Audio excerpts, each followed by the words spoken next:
Salut à tous, c'est Samuel, on se retrouve aujourd'hui pour une nouvelle vidéo de la marque Hot Toys, licence Star Wars, un personnage ultra attendu. Il s'agit de Padmé Amidala, épisode 2. Elle est accompagnée forcément d'Anakin, épisode 2 aussi, qui devrait à mon avis arriver, je pense, courant de l'été, peut-être avant. Actuellement, il n'y a pas de tease dessus qui nous annonce sa sortie prochaine.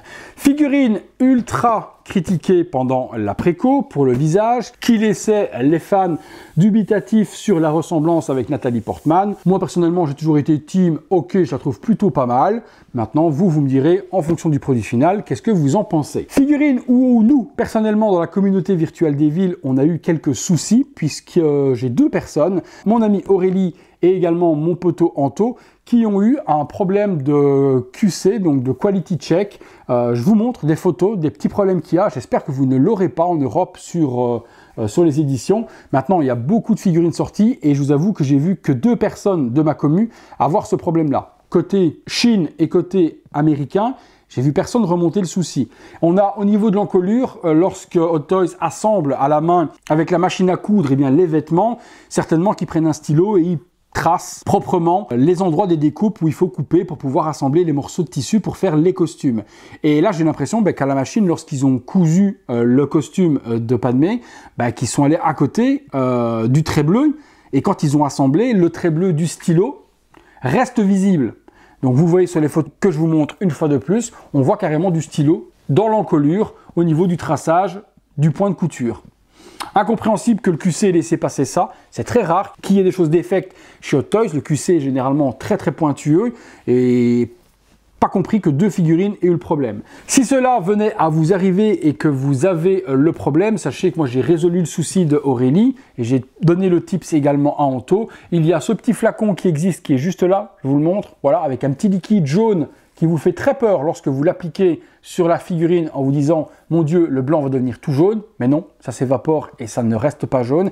Ce produit fait disparaître le stylo et j'ai donc pu récupérer moi le col de la figurine de Aurélie et on ne voit strictement plus rien. Voilà le petit tips en intro. Visuel de la boîte, Padmé représenté devant avec son encolure. Auquel cas vous voulez garder le bleu, vous pouvez toujours lui mettre l'espèce d'écharpe qu'elle a juste là, vous ne le verrez plus. Le trapèze habituel noir et gris, à l'arrière les warnings, une boîte assez simple, Star Wars au-dessus, Star Wars en dessous. Le slipcover se lève de la sorte et on tombe sur une boîte très oldies. J'adore, on a l'impression d'avoir les boîtes Hasbro de l'époque des figurines. Donc avec la partie découpée, la boîte vitrine par devant, le personnage représenté ici, ça fait très vintage et ça, je suis complètement fan. C'est pour fêter les 20 ans de l'épisode 2, enfin au moment où la figurine est sortie en préco, c'était les 20 ans, aujourd'hui ça doit en faire 22. Star Wars, l'attaque des clones, hop, sur le côté encore un visuel, regardez la boîte, très jolie, vintage à mort, j'adore. La boîte, alors comment est-ce qu'elle s'ouvre du coup? Parce que c'est vraiment ultra spécial. Ok, ça va s'ouvrir sur le haut comme ça. Et puis on va sortir simplement le plastique de l'intérieur. Mais la boîte, elle mérite d'être exposée. Elle est vraiment hyper jolie. Un seul étage, j'ai l'impression. Ouais, c'est ça. Un seul étage, la figurine, les mains, le socle. Elle a quoi d'autre? Un petit droïde qu'on va assembler sur le socle, j'ai l'impression. Blaster, ok, rien de particulier. Et puis là sur le côté, l'écharpe et le turban si vous voulez lui mettre également autour du visage. On se détaille tout ça dans le box, c'est parti. Les accessoires avec Padmé, on a un socle, on a l'impression que c'est une porte qui pourrait s'ouvrir, mais non, c'est un sol. Petite plaque Star Wars Padmé Amidala écrit juste ici, et appréciable, une tige entre les jambes et pas une tige qui vient se mettre autour de la taille. Les petits pegs sont blancs pour pas être visibles sur le costume qui est blanc également. Petit souci du détail, appréciable chez Hot Toys. Il y a ces deux parties qui sont ici, qui vont être juste des add-ons à mettre sur le socle. Donc soit vous pouvez les placer ici sur le côté si vous voulez de la sorte. Eux les conseillent de les mettre comme ceci. Je trouve pas que ça apporte vraiment spécialement grand chose. Mais bon, voilà. Si vous voulez exposer, c'est comme ça que ça se met. On a le blaster de Padmé qui est ici. On a également son petit gun de la sorte que l'on pourra ranger dans le holster sur la cuisse. Il me fait penser un petit peu au cricket. Vous savez, le gun dans Men in Black qu'utilise Will Smith, ça me fait un petit peu penser à ça. Donc chromé, belle peinture électrochrome autour. Des mains, il y en a 4 plus 2 sur la figurine, 6 au total. Bon, ben, les mains chez Hot Toys, on sait que c'est toujours bien géré. La peinture, la pigmentation, celle-ci va être pour tenir le gun, celle-ci pour le blaster, celle-ci pour le gun. Et puis il y a 2 mains, point fermé et 2 relaxés sur la figue. On a ensuite le costume supplémentaire. Si vous voulez mettre le turban, je trouve ça dommage, mais pour ceux qui n'aimeraient pas le visage, vous pouvez la déguiser différemment. Vous lui mettez ceci. Et puis il y a également juste là, la petite cape. On passe sur la figue. La figurine, la voici toute de blanche, vêtue. Nous commençons par les petites bottes. Très joli. On a l'impression de voir les bottes du Snow Speeder de Luke Skywalker. Partie donc imitation un petit peu moumoute avec de la petite salissure, de petits weathering utilisés partout pour faire l'usure. Petites chaussures et puis également petite semelle détaillée. Pantalon blanc, on a ensuite une petite ceinture avec du cuir pour la partie haute et puis des petits pushs à gauche à droite imitation cuir et puis celui-ci pour venir ranger son petit gun. On continue, on arrive sur la partie haute du costume avec un petit liseré plastique pour donner le design propre au film. 2 brassards, ils sont en métal. Pour les brassards que l'on retrouve ici, ça sert à rien, c'est également du costume. Les petites mains, et c'est ici, comme je vous ai montré tout à l'heure, que certaines personnes ont bien, du stylo au niveau du col. Visage, alors on y va. Visage qui fait tellement polémique sur la petite Padmé Nathalie Portman. Bah...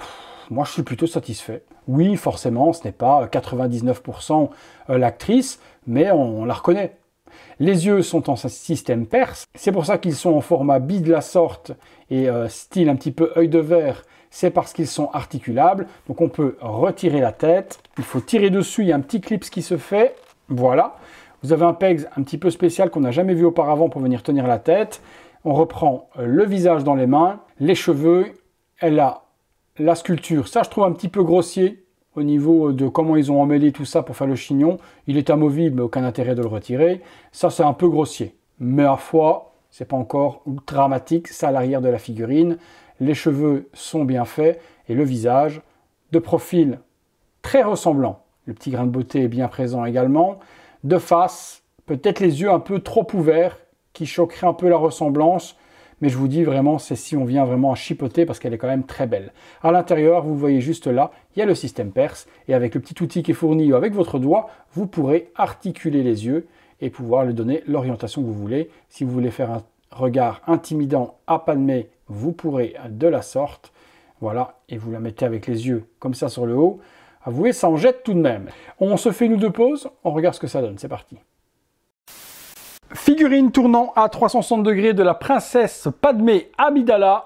Qu'est-ce que l'on peut dire de beau? Bien que le costume est géré à la perfection. Le visage plaira à certains, déplaira à d'autres. Pour moi, me concernant, je trouve que c'est quand même à 90% super ressemblant. Les petits brassards sont bien faits au niveau des bras, la ceinture aussi, les bottes. La base est super jolie. Les 2 petits items en plus à rajouter, ça c'est au plaisir de chacun également. Petite pose simple à la style un peu James Bond Girl avec son gun relevé sur le haut comme ça. Petite pose également avec le blaster dans la main. Le look que je préfère, vraiment, moi, c'est avec la petite cape comme ça donne un petit peu plus de volume au costume de la figurine qui est ultra simple étant blanc. Et le dernier look avec l'espèce de foulard et turban du désert que l'on peut mettre sur le visage. Et si vous n'aimez vraiment pas le visage, vous pourrez même le mettre devant sa bouche et vous ne verrez plus rien. Allez, on passe à la conclusion. Conclusion les amis, sur cette figurine de Padmé Amidala, pour moi, le contrat est plutôt bien rempli.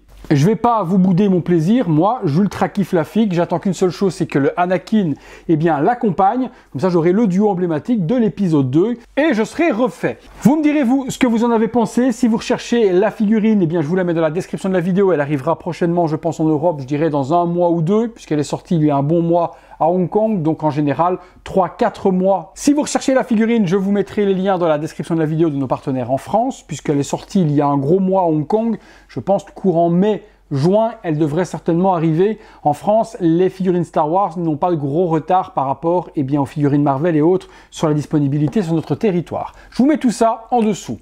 Hâte de vous lire. Si la vidéo vous a plu, comme d'hab, le gros like, abonnez-vous, activez la petite cloche et toutes les notifications. Devenez membre soutien et voyez toutes ces vidéos en avant-première sur le bouton rejoindre. Et également, si vous le désirez, un petit don sur le bouton merci. Merci à tous, à très bientôt pour une prochaine vidéo. Salut à tous.